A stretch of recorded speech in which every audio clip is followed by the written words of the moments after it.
Bienvenidos y bienvenidas a este evento, el primero del proyecto de vinculación práctica de autoconocimiento, donde estamos muy contentos de recibir una invitada muy especial, la doctora Caroline Baquet. La doctora Caroline Baquet es licenciada en bioquímica por la Universidad Austral de Chile y doctora en biología celular y molecular por la École Pratique des Hautes Études de París, en cosupervisión con la Universidad de Chile. Completó estudios postdoctorales en el Departamento de Zoología de la Universidad de Oxford y en la Academia de Ciencias de Hungría en el Instituto de Enzimología. Actualmente es profesora e investigadora de la Universidad de Reykjavik en el TENA. Durante su postdoctorado en Hungría comenzó la práctica Zen como discípula del maestro Myoken Beck en el templo Taizenji de Budapest. Recibió ordenación de monja en el año 2014 y en el año 2016 es cofundadora junto al maestro Yulamo Kurimbarna del templo Senkuyi en la Amazonía de Ecuador. Desde entonces armoniza su labor como docente e investigadora con la práctica cotidiana del Zen y la organización de retiros mensuales en el templo, al cual desde ya les invito a todo el mundo, tiene un espacio para ir a practicar en el tema. Bienvenida, Caroline, y ansiamos escuchar tu charla de este año. Muchas gracias, Sonia.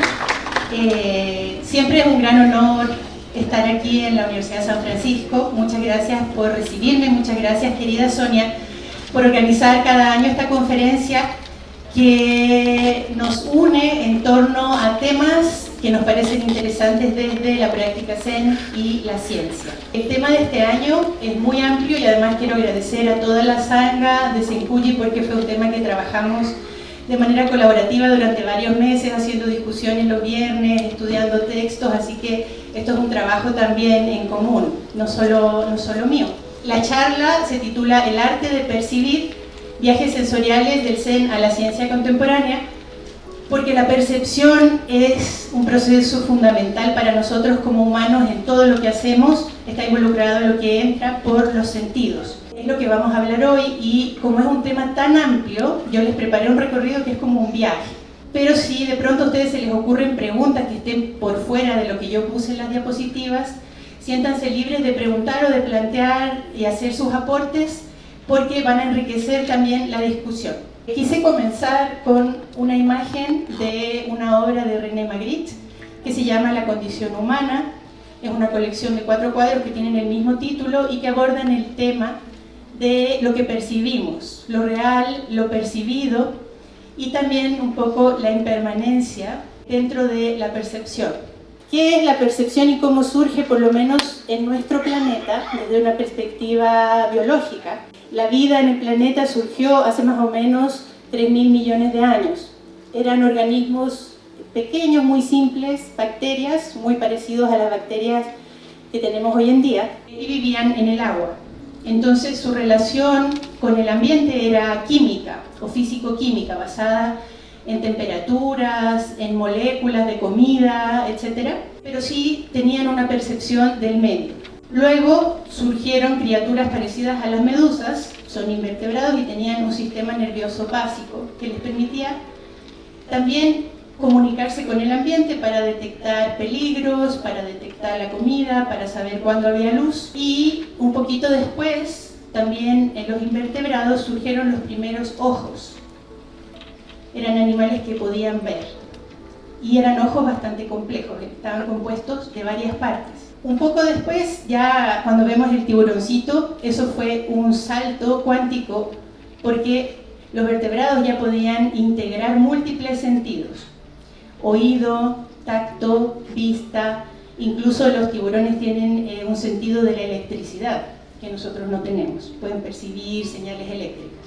En los reptiles y anfibios, donde sale la serpiente, tenemos mejoras en la visión y el olfato. Por ejemplo, muchas serpientes pueden percibir en el infrarrojo y tienen un tremendo sentido del olfato. Entonces vamos siguiendo como una línea. Piensen que estamos en el árbol de la vida y estamos siguiendo una rama que es la rama que lleva hacia los humanos. Siguiente son los mamíferos, que ya tenían una corteza cerebral donde podían integrar información de todos los sentidos juntos y procesarla. Entonces aquí ya empezamos a tener una memoria más compleja y una respuesta cognitiva también más compleja, porque tenemos un sistema centralizado que almacena recuerdos y en base a eso toma decisiones para el futuro, que sabemos que los ratones pueden hacer.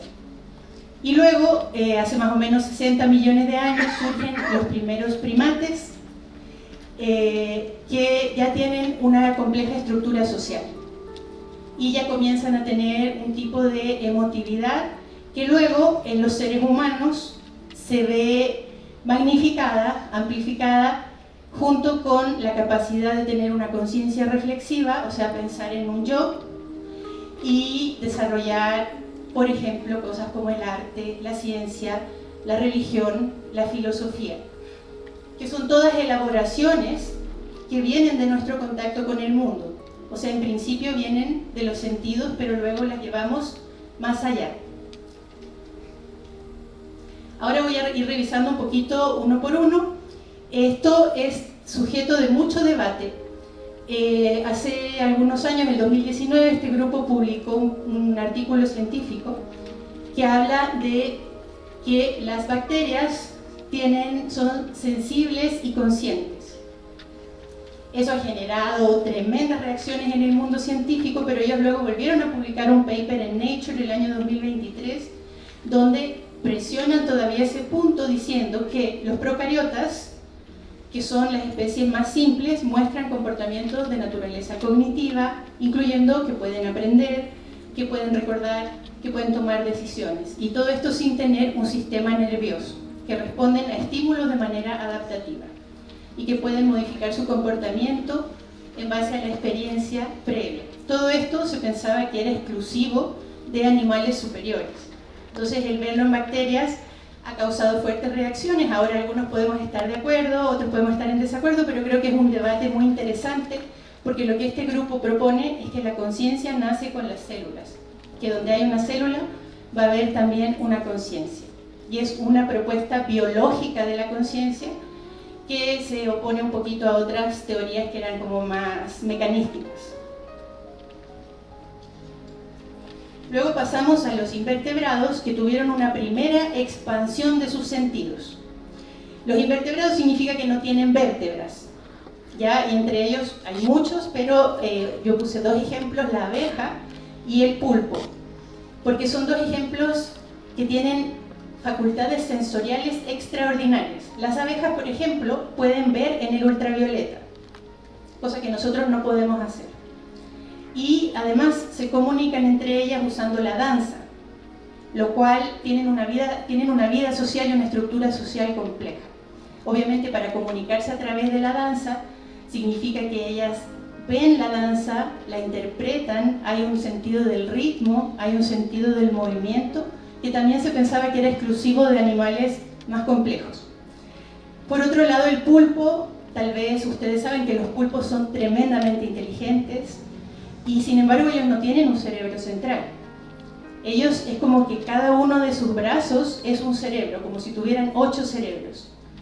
Y sin embargo pueden tomar decisiones complejas, pueden planificar, tal vez han visto en las noticias esos pulpos que se escapan de los acuarios, que lanzan chorros de agua a las luces para apagarlas, etcétera, etcétera, que pueden abrir esas latas de conserva desde adentro.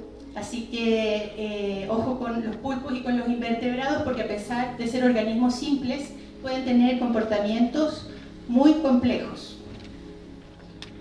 Luego surgen los vertebrados, que somos los que tenemos vértebras, y los vertebrados ya tienen otras innovaciones. Integran múltiples sentidos en un cerebro central para tomar sus decisiones. Entonces tienen visión, oído, olfato, tacto, magnetorrecepción en el caso de los pájaros, por ejemplo. Los pájaros migratorios sienten el polo magnético de la Tierra. Tienen ecolocación como los murciélagos, ultrasonido, electrorecepción, entre otros. Y finalmente llegamos a los seres humanos. Los seres humanos no tenemos los mejores sentidos del reino animal, pero tenemos la capacidad de simbolizar lo que percibimos. Lo llevamos a una abstracción lo codificamos, tenemos una tremenda capacidad de memorizar, categorizar, procesar, recordar, asociar, y es algo que solo hacemos nosotros. Eso lo convertimos en arte, lo convertimos en símbolos, en rituales, somos capaces de procesar información abstracta y sobre todo somos capaces de modificar, en base a estas cosas, modificamos nuestro entorno para acomodarse a nosotros en vez de acomodarnos nosotros al entorno, y también podemos percibir los cambios ecológicos o los impactos ecológicos. Ahora voy a hacer un poquito un acercamiento a los sentidos desde la perspectiva de los humanos, empezando con la visión. Los seres humanos recolectamos más o menos el 80% de la información sensorial, nos enfocamos en la visión, o sea, somos muy dependientes de la información visual. Podemos ver 3 colores, verde, rojo y azul, a diferencia de la mayoría de los animales que pueden ver 2, como azul y amarillo. Sin embargo, muchos insectos y pájaros pueden ver también en ultravioleta, así que ahí no ganamos la competencia de eso. Nuestro rango de percepción solo va entre los 400 y 700 nanómetros, o sea, podemos ver desde el violeta hasta el rojo, y todo lo que es ultravioleta no podemos ver, y todo lo que es infrarrojo tampoco podemos, pero muchos animales sí pueden.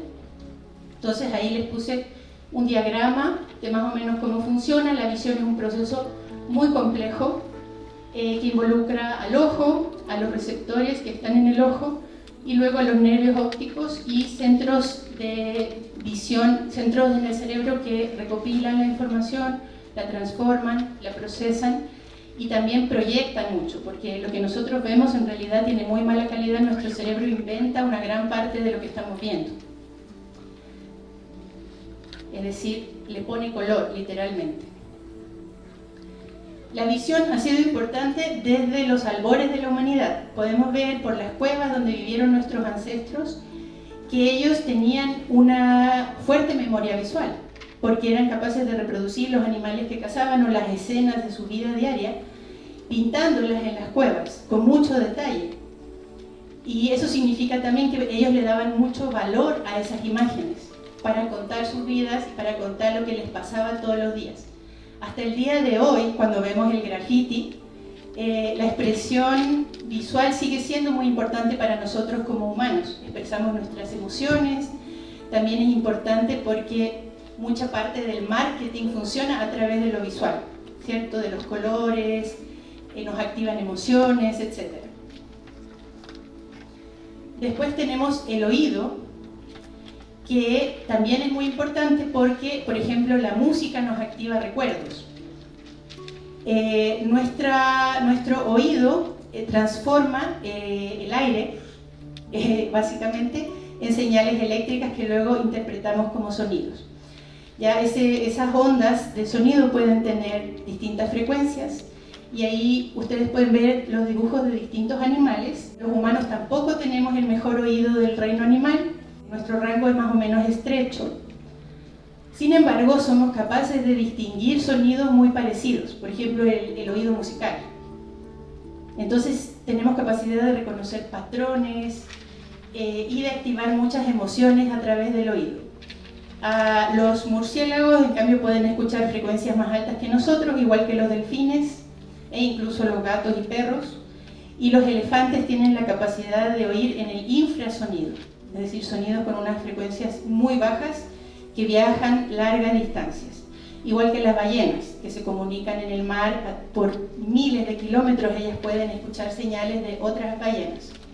Nuestro olfato también funciona a través de, entran las moléculas por la nariz, son recibidas por proteínas especiales que lo pasan a señales eléctricas y luego se interpretan en el cerebro como olores.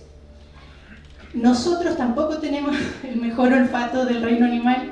Aquí en esta gráfica ustedes pueden ver a los humanos que estamos como en el último lugar. Este es el número de genes para el olfato. Entonces nosotros tenemos 396 genes Casi todos los otros animales tienen más genes que nosotros, que significa que pueden recibir más olores, que pueden distinguir más olores diferentes. El gusto está muy conectado con el olfato. Varía mucho entre una persona y otra, por eso a algunos les gusta el brócoli y a otros no. No significa que sean mañosos, es que algunas personas pueden sentir sabores que otros no sienten. Entonces ya está comprobado científicamente que el brócoli tiene un compuesto que a algunas personas le sienten un sabor asqueroso, muy amargo, mientras que otros no le sienten ningún sabor y les gusta. Entonces el sabor, la capacidad del gusto cambia enormemente. También está asociado con la historia de vida, que se acostumbraba a comer uno cuando pequeño, la cultura, algunas culturas cocinan con más especias, más picante, etcétera, con sabores más fuertes que otras. Así que el gusto sí está muy amarrado a la cultura y a la historia de vida. Percibimos 5 sabores básicos y, como les decía, si no hay olfato, el gusto tampoco funciona correctamente, como muchos descubrieron durante el COVID. Y finalmente el tacto, para nosotros como mamíferos es fundamental, tiene un tremendo componente emocional. El tacto es complejo, no les puse un diagrama porque hay muchos receptores de tacto en nuestra piel es el órgano más grande de nuestro cuerpo y es capaz de interpretar calor, frío, presión, pero presión fuerte, presión suave, etc. Entonces creo que el sentido que menos se comprende hasta ahora. Todavía se están descubriendo, creo que recién el año pasado se descubrieron los receptores del frío, que todavía no se sabía cuáles eran. Entonces es un sentido bastante complejo, pero que se sabe, es tan fundamental que no existe en el mundo ninguna persona que no sienta. Hay personas ciegas, hay personas sordas, pero nunca ha nacido un bebé humano que no tenga tacto. Y se piensa que eso es porque esos bebés se perderían tempranamente en el desarrollo porque es inviable que un ser humano no tenga el tacto. Y ahora existe una disciplina que es la medicina del tacto que intenta abordar muchos desórdenes de ansiedad, depresión o psiquiátricos a través del tacto. Entonces eso se está estudiando muchísimo. También nosotros tenemos una sensibilidad fina que está concentrada en nuestros dedos y labios. Tenemos umbrales para el dolor, para el calor, etc. Que obviamente son distintos de otros animales también. Pero aquí es necesario que reflexionemos. Solo voy a hablar de esos 5 sentidos. Se dice que hay más, pero ya no tenemos, tendríamos que estar todo el día uno por uno estudiándolos. Estos son los 5 que son los más conocidos. Luego los demás los podemos distinguir a la hora de las preguntas, podemos discutirlos un poquito. Pero aquí hay una frase de un poema de William Blake en El matrimonio del cielo y la tierra que dice: ¿cómo sabes que cada pájaro que corta el aire no es un inmenso mundo de deleite cerrado por tus 5 sentidos? Entonces, lo que percibimos determina nuestra realidad, determina lo que conocemos, lo que pensamos del mundo. Y sin embargo, acabamos de ver que nuestros sentidos son limitados. Por lo tanto, eso significa que nuestro conocimiento del mundo también es limitado. Y rara vez nos damos cuenta, o rara vez somos conscientes de esa limitación. Pensamos que sabemos todo, que percibimos todo, y no es así. Lo que vemos, oímos, olemos, etc., es solo una pequeña fracción de lo que existe en el mundo para ser percibido o conocido. Entonces por ahí empieza ya la charla y voy a contarles de una persona que vivió más o menos a principios del siglo XX, se llamaba Jacob von Uexküll, espero que se pronuncie así, y él desarrolló un concepto del Umwelt. El Umwelt para él era la burbuja sensorial de cada ser vivo. Y él decía que el Umwelt de cada individuo es diferente. Entonces que cada uno vive más o menos dentro de su burbuja que está delimitada por su facultad de percibir el mundo. Y él ponía como ejemplo las arañas. Las arañas son especiales porque ellas perciben el mundo por la tela. La tela de la araña es un reflejo de la mente de la araña. Vemos la tela, vemos la mente. Entonces distintas arañas tienen distintas mentes y eso se ha visto también que las telas pueden cambiar. De hecho hay unos experimentos donde les dan LSD, alcohol, etcétera, y las arañas hacen telas que son diferentes. Entonces, cuando vemos la tela de la araña, vemos también el mundo de la araña. Y ella percibe, su mundo está delimitado por esa tela. ¿Ya? Eso significa que cada especie vive en su burbuja sensorial que está determinada por su biología, por su alimentación, por su nicho ecológico, etc. Y aquí, los humanos, ¿cómo es nuestro Umwelt? Los humanos somos muy diferentes. Yo leí esta novela cuando tenía como 15 años y me marcó mucho. De hecho, elegí la portada de justo el libro que yo leí. Es una novela de Ernesto Sábato que se llama El túnel.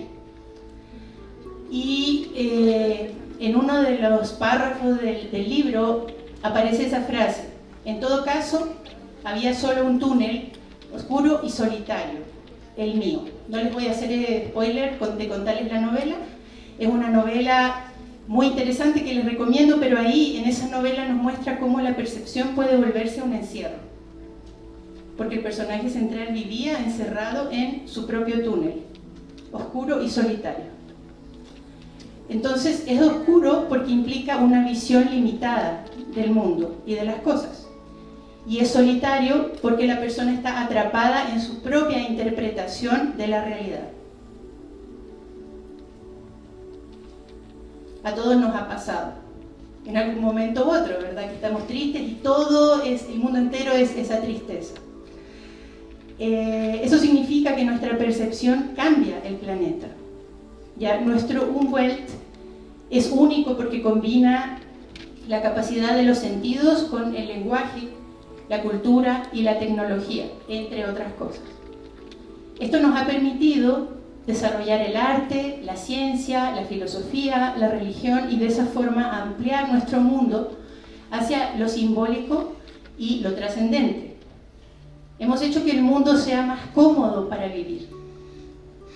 Pero esa comodidad nuestra significa que hemos sobreexplotado la naturaleza y hemos alterado los mundos de las otras especies, haciéndolos más pequeños. Entonces, mientras nuestro mundo se expande, el mundo de los demás se reduce.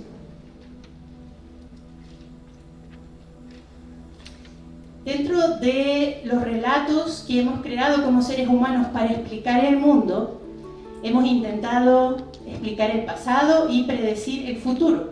Y podemos encontrar que en esos relatos la percepción también es fundamental. Por ejemplo, recordando en la Biblia el Génesis, el libro del Génesis, y sin la intención de hacer un análisis teológico, se cuenta que al comer el fruto del árbol del bien y del mal, se abrieron sus ojos, ¿verdad? No sé si recuerdan esa parte. Y de pronto se perciben a sí mismos desnudos y tienen miedo y vergüenza. Lo que antes no tenían. O sea, ellos no adquirieron un nuevo sentido, sino que la forma en que percibían el mundo cambió. Su visión era igual, pero su interpretación era diferente. Y eso pasa porque lo que entra por nuestros sentidos inmediatamente es torcido o filtrado, interpretado y proyectado por nuestra conciencia, por nuestra cognición, que en el budismo se considera el sexto sentido, la mente. Es la mente la que recuerda, la que asocia, la que analiza, la que dice que algo es correcto o incorrecto, etc. La que nos da vergüenza. Y para venirnos un poco más cerca, en Abya Yala, existe un libro que se llama el Popol Vuh, que era el libro sagrado de los mayas, que explica también la formación del mundo, pero desde la perspectiva de nuestros primeros pueblos. Y ahí a mí me llamó mucho la atención porque cuenta que los dioses hicieron a los hombres de distintas sustancias. Primero estaban ensayando. Ensayaron primero con barro, como en la Biblia, pero les salió mal. Los hombres de barro no salieron bien, entonces probaron con madera. Los hombres de madera salieron un poco mejores, pero no tenían corazón. Eran muy crueles. Destruyeron la naturaleza y entonces después la naturaleza los destruyó a ellos. Todos se vengaron de ellos. Y ya no hubieron más hombres de madera. Eran malagradecidos también, dicen los hombres de madera. Y entonces se hicieron los hombres de maíz. Y los hombres de maíz podían hablar, ver, oír y sentir. Tenían una inteligencia y una gran visión que les permitía ver todo lo que había sobre la tierra y sobre el cielo. Es decir, tenían una visión absoluta. El estar hecho de maíz de pronto los conectaba con todas las cosas. Pero los dioses tuvieron miedo, se dice, al ver esta gran inteligencia y gran visión, porque significaba que los humanos eran iguales a los dioses. Así que dijeron que iban a nublarles la vista, permitiéndoles ver solo lo que estaba cerca de ellos. Y así es como estamos ahora, solo podemos ver lo que está cerca de nosotros.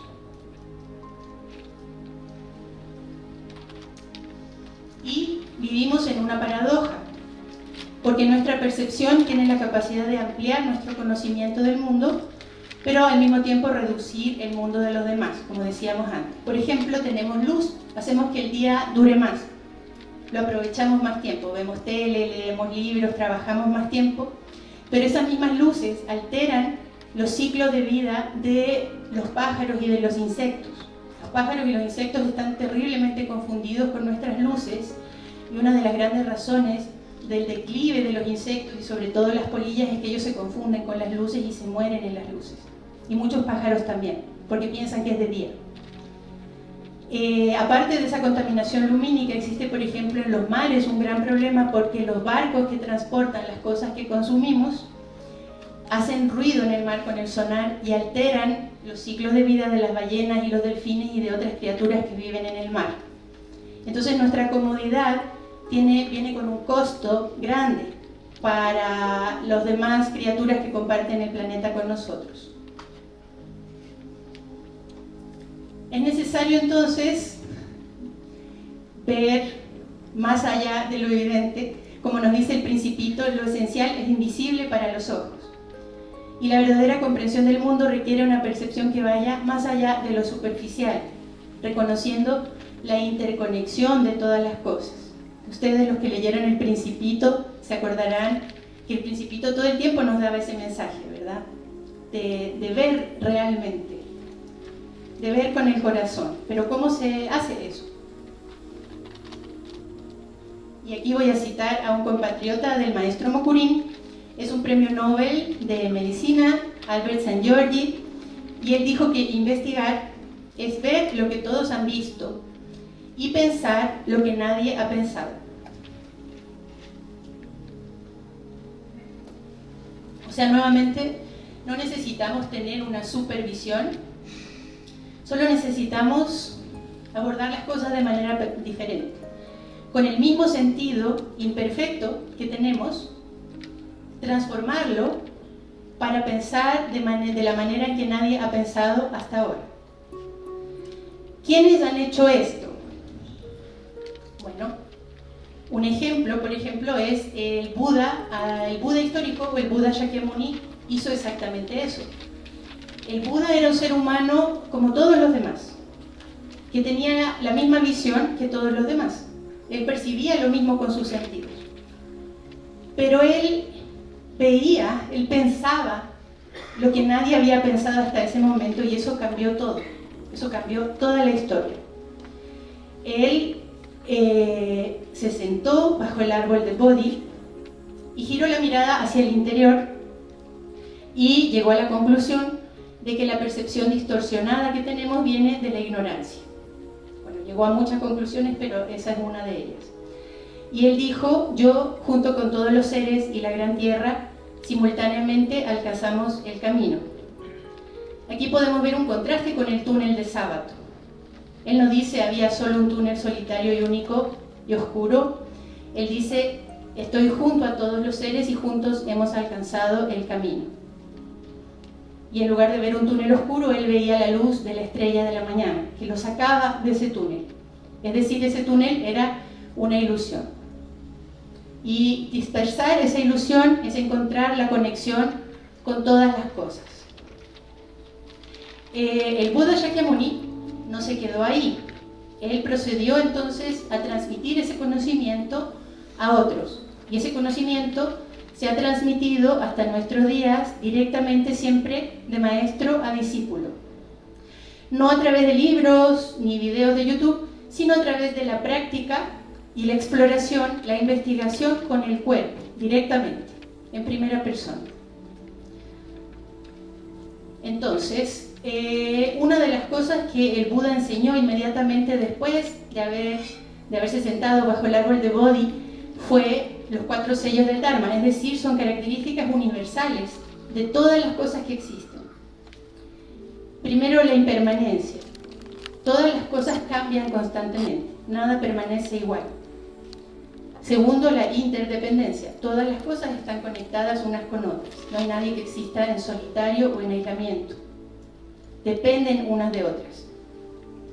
Tercero, el sufrimiento o la insatisfacción, se dice a veces que es el hecho de que esa misma impermanencia nos causa el malestar de que no hay nada en lo que podamos apoyarnos, que todo está fluyendo todo el tiempo. Y eso causa un nivel de insatisfacción, de ansiedad, de estrés, que es, aparte de obviamente procesos más graves como lo que el Buda vio, la enfermedad, la muerte, la vejez, la pobreza. El mundo alrededor estaba lleno de sufrimiento. Entonces su pregunta era: ¿cómo podemos abordar ese sufrimiento? ¿Cómo podemos solucionar ese sufrimiento? Pero no de manera individual, sino resolverlo para todos, ayudar a todos. Entonces él no estaba pensando en sí mismo.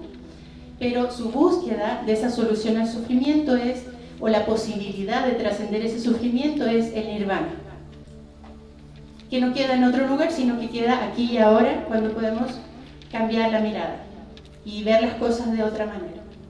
Siguiente, él enseñó las 4 nobles verdades. Partiendo del sufrimiento y del hecho de que todos los seres experimentan el sufrimiento, la segunda noble verdad era descubrir la causa de ese sufrimiento. ¿Ya? Por ejemplo, la ignorancia, que nos lleva a tener deseos que nunca tienen fin.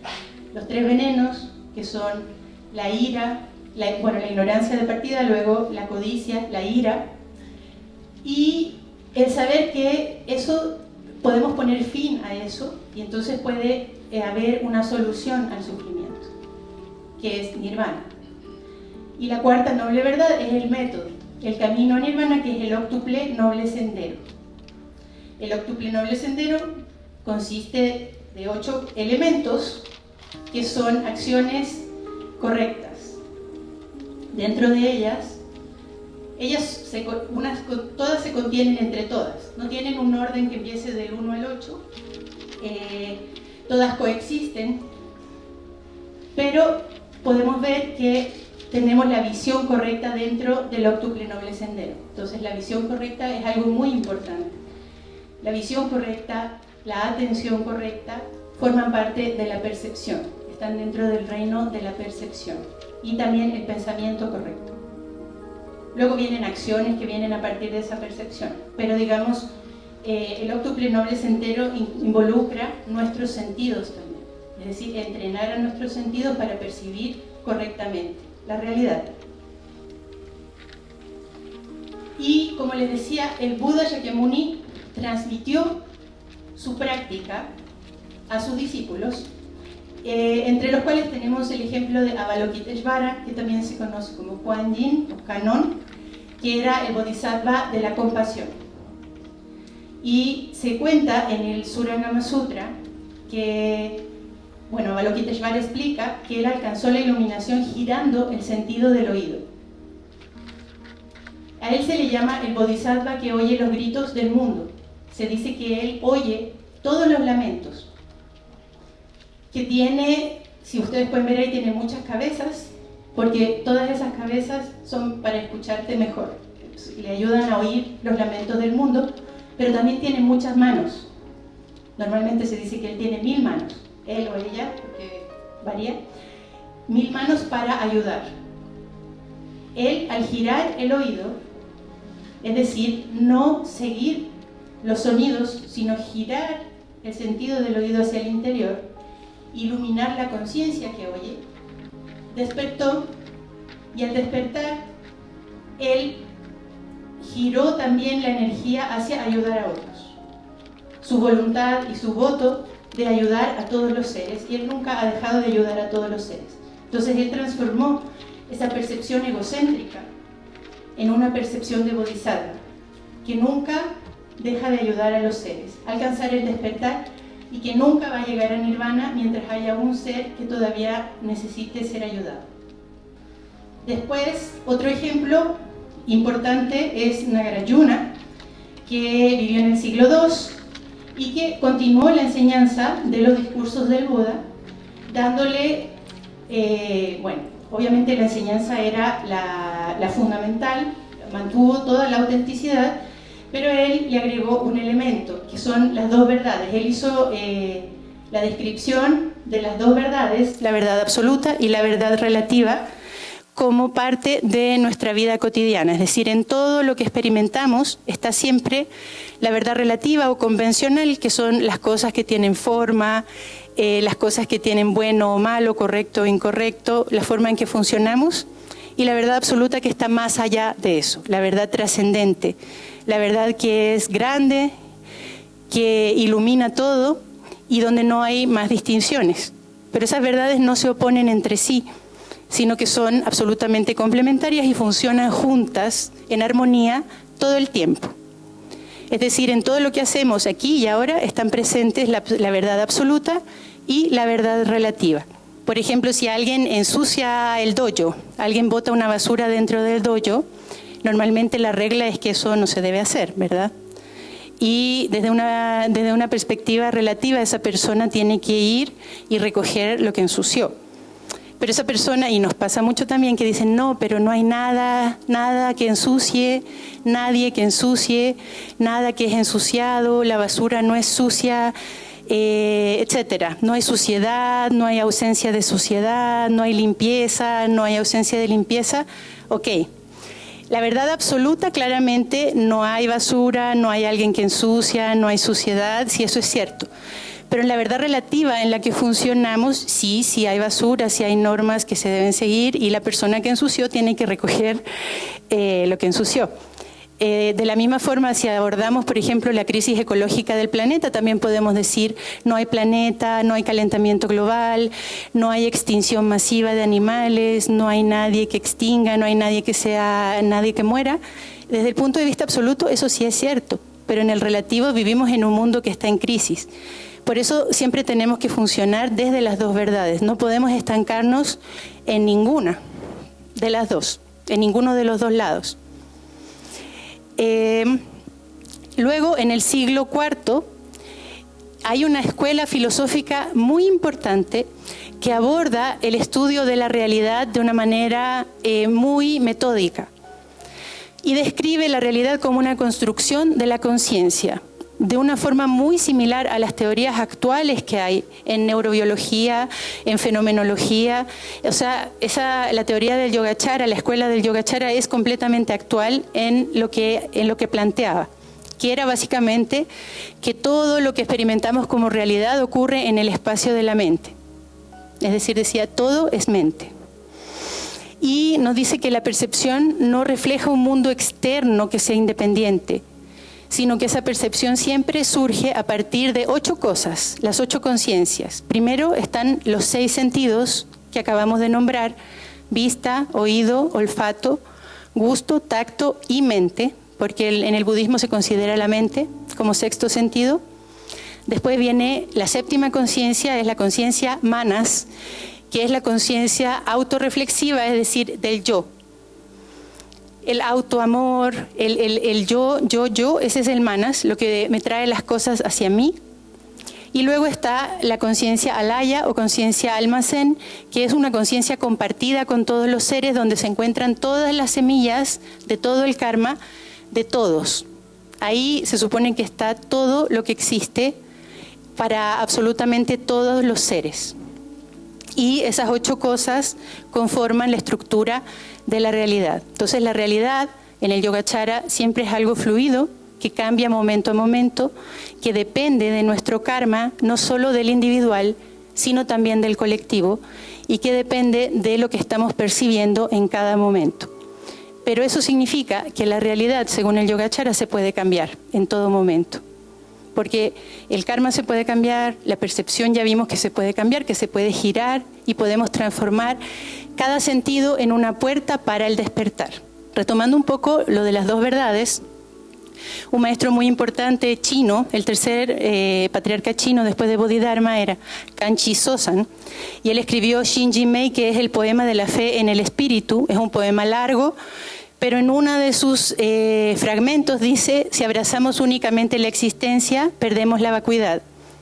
Si abrazamos únicamente la vacuidad, perdemos la existencia.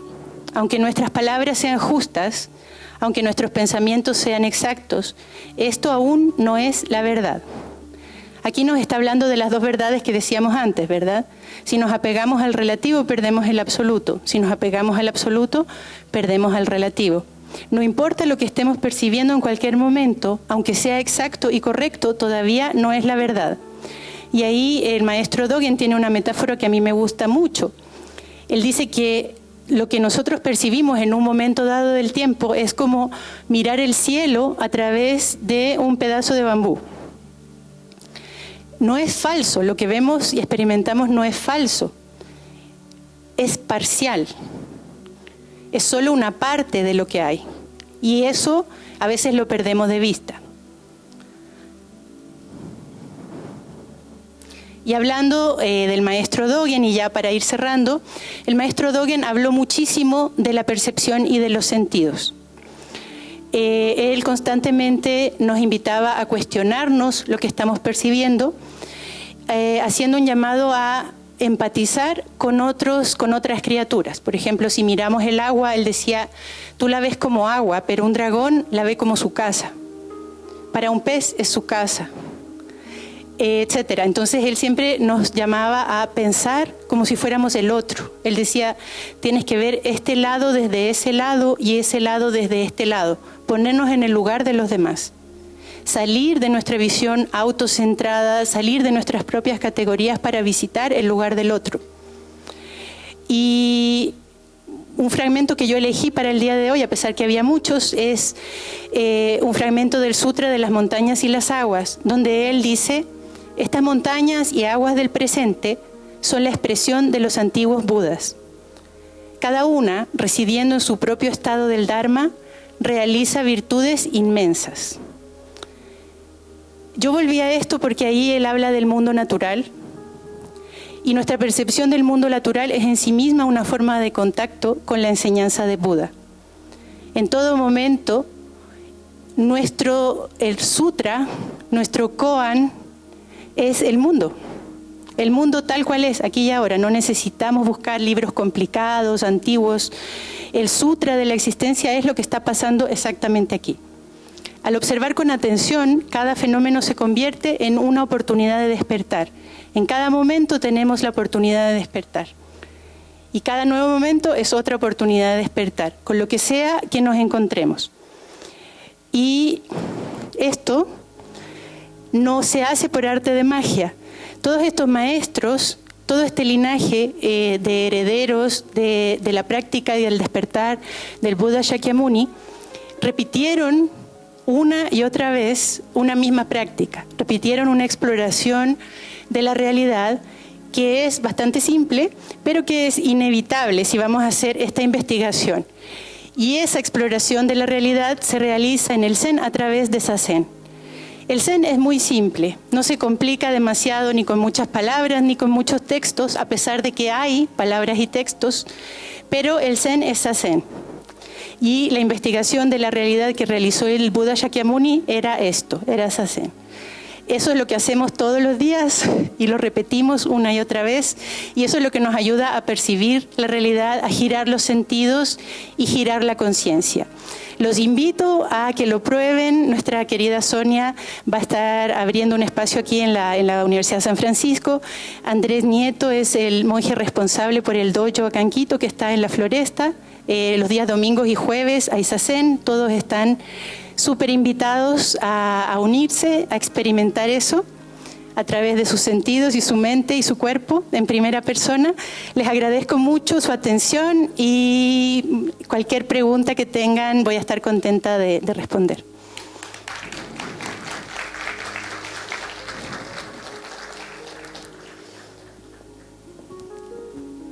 Muchísimas gracias, Lynn. Ha sido una maravillosa conferencia. Vamos a dar entonces cabida a las preguntas del público. ¿Quién quiere preguntar algo a Caroline o comentar, también hacer algún comentario sobre todo esto que hemos hablado?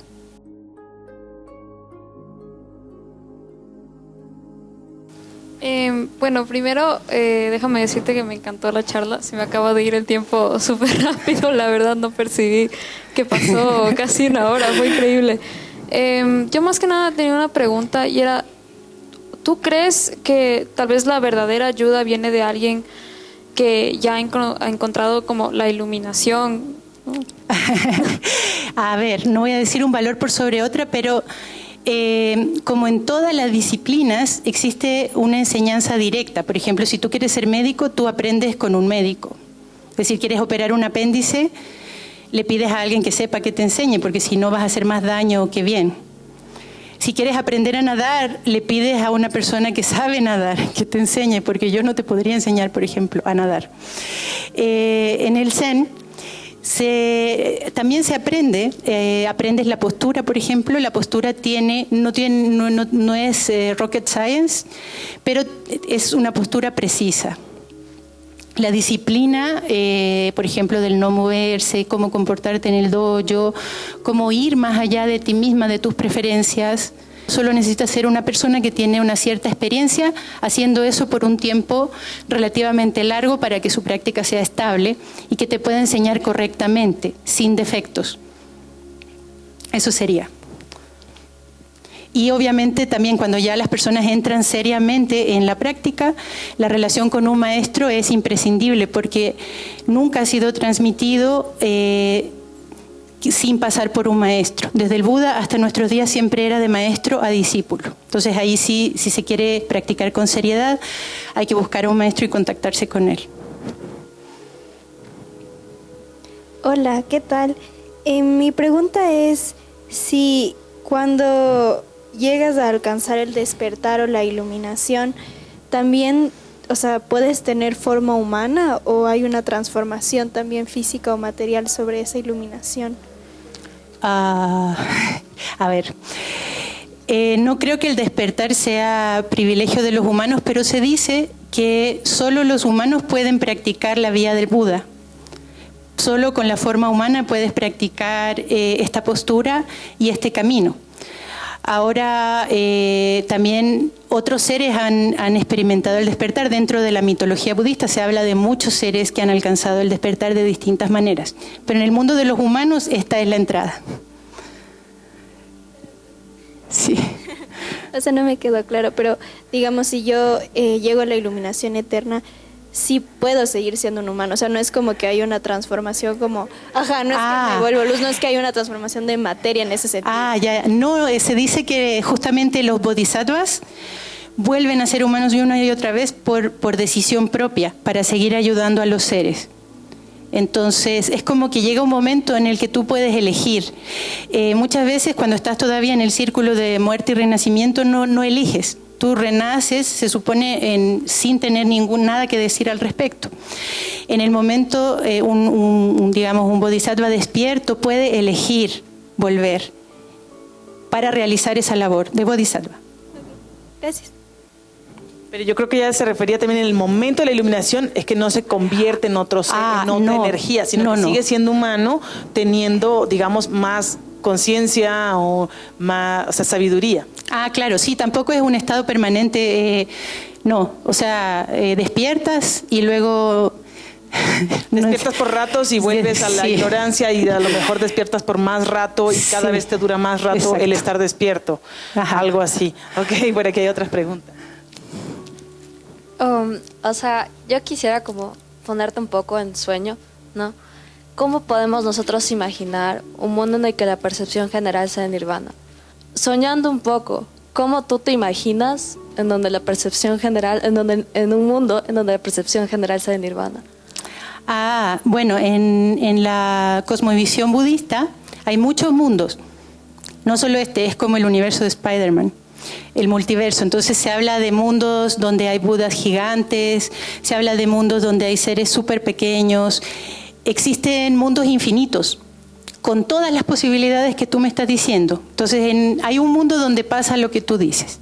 Hola Lynn, gracias por la presentación. Y bueno, he tenido la oportunidad de realizar Zazen junto a Andrés y también junto a Sonia. Entonces, más bien estoy muy agradecido por la presentación y quisiera preguntarte cómo hacemos este equilibrio entre las emociones que son intrínsecamente humanas, en donde suceden injusticias y nos enojamos o sucede algo que nos genera tristeza. Entonces quisiera preguntarte cómo hacemos ese equilibrio entre las emociones y la iluminación o la presencia que entiendo el Zazen nos otorga.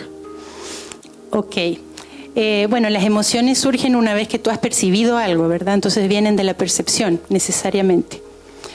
Entonces es un poco, primero, volver a la percepción pura, intentar volver, porque cuando tú percibes instantáneamente eso, está distorsionado por tu karma personal. Y rápidamente tú lo procesas y le das una dirección, le das un sentido bueno o malo, correcto o incorrecto, le pones una etiqueta. Entonces dar un paso hacia atrás hasta el punto antes de ponerle la etiqueta ayuda, por ejemplo, con las emociones. La visión correcta que hablaba el octuple noble sendero. Desarrollar la disciplina de la visión correcta, de la percepción correcta, es siempre dar un paso hacia atrás, antes de empezar a tomar decisiones, antes de decir esto es bueno o malo, bonito o feo, justo o injusto. Y de nuevo girar el sentido hacia adentro. Girar el sentido hacia adentro es girar la mirada hacia adentro y observar la capacidad misma de percibir. Pero también pensar que todas las emociones nacen de la ilusión y de la ignorancia, de nuestra ignorancia fundamental de que todo es uno, de la verdad absoluta, de que todo está unido, de que todo es impermanente, de que todo es interdependiente. Entonces, cuando consideras que todo es interdependiente, que todo es impermanente, empiezas a disolver un poquito esas emociones, no les das tanto peso. Pero todo eso no se hace mágicamente. La forma de hacerlo realmente es Zazen, porque a través de Zazen tú desarrollas la visión correcta, desarrollas la atención correcta y luego el resto del octuple noble sendero. De otra forma no hay cómo. Esa es la puerta. Buenas tardes. Yo tenía una pequeña preguntita acerca de los humanos que al expandir nuestro mundo reducimos el mundo de otros seres. Si es, bueno, a dos niveles. Realistamente posible e idealistamente posible no hacer esto, así sea de manera intencional. Sí, es bien difícil. Qué buena pregunta.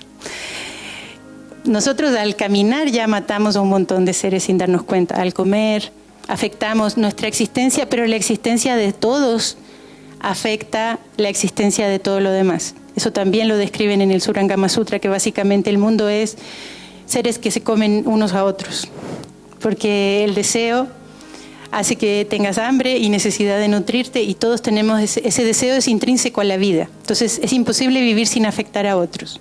Donde empieza tu comodidad, termina la comodidad de otros. Entonces intentar encontrar la vía del medio, que de hecho es lo que el Buda también describió. No los extremos. El Buda decía que cuando una cuerda está muy tensa, el instrumento no suena bien, y si está muy suelta, tampoco suena bien. Para afinar un instrumento es la tensión correcta. Y en la vida es lo mismo. Los extremos nunca son buenos, pero siempre es importante desarrollar la capacidad de la empatía y también eso de ver este lugar desde el otro lugar. Hola Caroline, tengo una pregunta. ¿Tú crees que es un solo despertar o que son varios despertares? Te pregunto, ¿tú crees que haya un momento donde uno llegue a estar totalmente despierto? Esa es una pregunta. Y la otra, una persona totalmente despierta, una persona iluminada, ¿ya no tiene aprendizaje, ya no aprende nada? No, a ver, el despertar es continuo, constante. En cada instante, y de hecho cada segundo está lleno de millones de instantes y cada instante es un despertar que se renueva, siempre aquí y ahora. Entonces no permanece en el tiempo. Lo que sí hay son eventos canónicos, que son momentos en la vida donde a ti te pasan cosas y donde tú tomas decisiones, que son momentos que te ayudan a tener la fuerza, la energía y la decisión para mantener esa práctica que no es fácil. Yo creo que es como Sonia dijo, lo que pasa es que uno cada vez va estando despierto más tiempo, o como decía Rosenblum Roshi, siempre está cerca. Pero no es como que tú estés todo el tiempo, no puedes estar, el cerebro no puede mantener una atención constante a todo lo que ocurre, no podemos procesar toda la información sensorial. Hay una razón por la cual los dioses nos soplaron los ojos y no somos capaces de ver todo. Como humanos no podemos procesar toda la información que viene de los sentidos, es imposible. Procesamos solo lo que necesitamos para vivir y sobrevivir en un momento dado. Entonces tampoco se puede estar todo el tiempo consciente, todo el tiempo con conciencia plena, todo el tiempo haciendo todo perfecto, pero cuando lo necesitas tiene que estar ahí. Y la práctica debe ser permanente, porque si no practicas permanentemente, cuando lo necesites no va a estar ahí, no va a estar ni cerca. Entonces de eso se trata un poco, pero es un aprender constante. Suzuki Roshi decía, en la mente del experto hay muy pocas posibilidades, hay solo pocas posibilidades, pero en la mente del principiante están todas las posibilidades. Por lo tanto, el despertar justamente se trata de encontrar la mente del principiante, no del experto. Es esa mente fluida, suave, abierta, curiosa, la mente del despertar. Una consulta, ¿cómo va el tema de la iluminación con el tema de los psicodélicos? ¿Cómo afecta a la mente? ¿Cómo se percibiría desde un cierto punto cuando al parecer no tienes control de la mente? Ya. Vamos a hablar mejor de despertar, porque la iluminación, en el Zen no hablamos mucho de iluminación. Una cosa es la percepción y otra cosa es el despertar. Entonces los psicodélicos son sustancias químicas que alteran la percepción. El despertar del Buda fue el momento en el que él quiso resolver el sufrimiento de todos los seres y ayudarlos a todos a llegar a la otra orilla. Entonces son dos cosas que están un poquito separadas. Un psicodélico puede ampliar, sí, tus capacidades de percepción. Puede hacer que te des cuenta de cosas que antes no habías visto por un momento breve del tiempo. Y eso que estás viendo puede ayudarte a tomar la decisión, como un evento canónico, de practicar. Pero el despertar está relacionado con la práctica incesante, no con tu capacidad de ver alucinaciones o cosas así. Sí, yo tengo varias dudas. Primero, en las primeras láminas, tú nos mostraste seres unicelulares y que van evolucionando a través de la historia. Entonces yo me regreso a ver esas láminas y veo que hay una razón de ser en nuestra evolución para nosotros aceptar nuestra condición de humanos, y si no, nuestro cuerpo demanda proteína sin ningún conflicto, ¿cómo nomás? O sea, no me causa ninguna conflicto. Claro. Sinceramente. Sí, sí. ¿Ya? Y por otro lado, a veces cuando oigo, por ejemplo, el único camino es el Zazen, puede ser, pero me incomoda un poquito. No, yo no dije eso. Sentido. Yo dije, Zen es Zazen. Ok, porque hay otras prácticas que también practican el desapego, por ejemplo, y la aceptación. Lo que mencionaba de mi condición humana es un proceso de aceptación. La aceptación y tratar de hacer mejor las cosas como seres humanos, ¿no es cierto? O sea, varios caminos pueden llevar a lo mismo. A ver,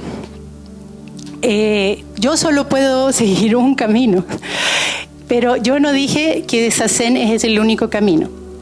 Lo que yo dije es, Zazen, la práctica del Buda, la práctica del despertar del Buda fue Zazen. El Buda transmitió esa práctica siempre de maestro a discípulo por 2600 años hasta nosotros, a través del manto que se ha recibido directamente. Ese es el camino que yo conozco y desde esa práctica yo respondo. Tampoco dije que no comieran proteína, no hay ningún problema en comer proteína ni carne. No hay ningún tipo de restricción, eso es una decisión personal. Hay otros caminos, claro. Yo no los he recorrido, pero hay otros caminos. Y las personas que han recorrido esos caminos, según su experiencia, responderán de manera distinta a las preguntas. No sé si eso era. Una última, tal vez. Hola. Yo tengo una pregunta, o sea, tú como científica, porque al final estudiaste biología molecular, ¿cómo has relacionado todo, o sea, por ejemplo, el camino del Buda y todas esas cosas que no son muy como científicamente comprobadas? O sea, ¿cómo relacionaste eso con el trasfondo que tienes como bióloga molecular? Una buena pregunta. Tú dices, ¿cómo lo armonizo? Como con mi labor. Ya, chévere. En realidad, como decía yo antes y he planteado en otras charlas, a mí me parece que el Buda sí aplicó el método científico. Porque el método científico habla de experimentar, ¿verdad? De aplicar en la práctica. Tú tienes una hipótesis, luego la pones a prueba a través de una experimentación y luego llegas a un resultado y a partir de ese resultado sacas una teoría, ¿verdad?